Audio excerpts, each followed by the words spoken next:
Querido, meus amados irmãos e você, amado ouvinte, finalmente a morte, como resultado do pecado, importa em morte eterna. A vida eterna viria pela obediência de Adão e Eva, como está lá em Gênesis capítulo 3, versículo 22. Ao invés disso, a lei da morte eterna entrou em operação. A morte eterna, a eterna condenação e separação de Deus como resultado da desobediência do homem para com Deus. Todos desobedientes morrem espiritual. E tem os que morrem fisicamente também. Quando o ser humano se afasta de Deus, quando o ser humano não quer nada com Deus, o ser humano fica só. Aí vem as consequências terríveis. A única maneira de o ser humano escapar da morte em todos os seus aspectos é através de Jesus Cristo. Porque aquele que morre com Cristo, aquele que aceitou Jesus, está guardado. Um dia vai encontrar com nosso Senhor Salvador, será arrebatado. Porque Jesus foi quem aboliu, Jesus venceu a morte. Aboliu a morte, trouxe a luz e a vida e a incorrupção. 2 Timóteo capítulo 1, versículo 10. Ele, mediante a sua morte, reconciliou-se com Deus e assim desfez a separação e a alienação espiritual resultando do pecado. Tá vendo? Jesus Cristo foi quem venceu para me dar e te dar a vida eterna. Então aceita hoje Jesus como Salvador da tua alma. Louvado seja o nome do Senhor Jesus.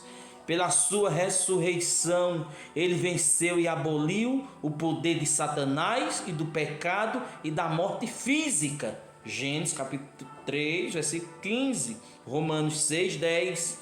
Romanos 5, 18 e 19. 1 Coríntios capítulo 15, versículo 12 a 28. E 1 João 3, 8. Jesus ainda perdoa. Jesus ainda dá vida e vida com abundância.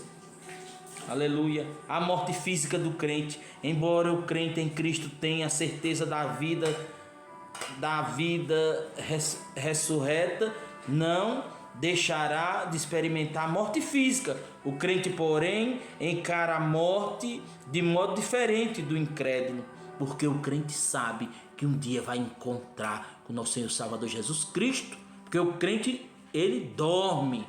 Glória. Segue-se algumas das verdades reveladas na Bíblia a respeito da morte do crente.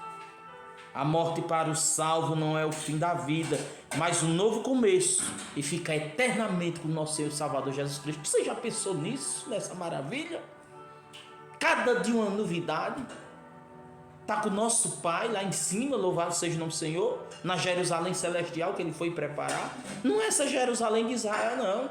É a celestial, glória, a cidade de ouro e cristal. Para o salvo morrer é ser liberto da aflição desse mundo, do corpo terreno, para ser revestido da vida e a glória celestial. 2 Coríntios capítulo 5, versículo 1 a 5. Paulo refere a morte como sono. Aleluia. O que dá a entender que morrer é descansar do labor das lutas terrenas. Apocalipse 14, 13. Então é isso, meu amado. Glória, como Jesus é maravilhoso. Que Deus te dê uma oportunidade em nome de Jesus. Que Deus te abençoe e me abençoe também. Glória.